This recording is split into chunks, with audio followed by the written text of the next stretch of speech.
Good morning, everybody. It is Monday, June 1st, and you guys know what time it is. Let's cover the prices of these cryptocurrencies and see why Ethereum has been doing so well lately.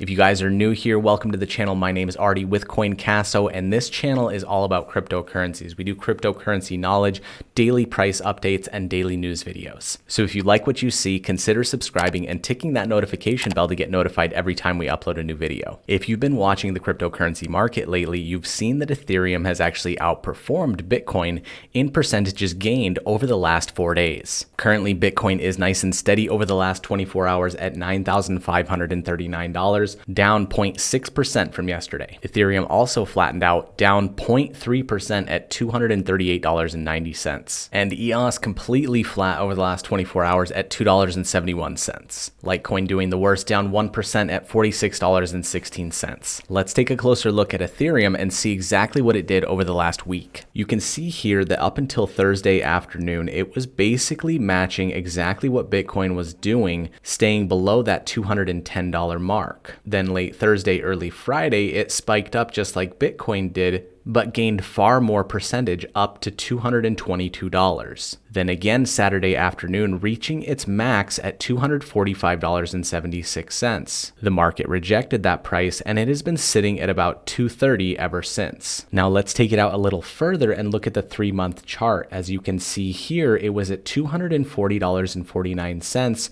right before the coronavirus hit. Just like everything else, it dropped all the way down here to $107. The reason this is so important is because right now it hit above what it was pre-coronavirus. This means that Ethereum has been outperforming Bitcoin in percentage gained since the previous price that it was sitting at pre-pandemic. If you look at the charts of Bitcoin and Ethereum side by side, they track each other very, very well. And over the last 4 days, Ethereum has been decoupling from the trend of Bitcoin, which is a big sign that this might go on its own trajectory in the near future. Join us later today when we go over the top news articles written over the weekend to see if there's any more information on this. Thank you so much for watching, and we'll see you later today.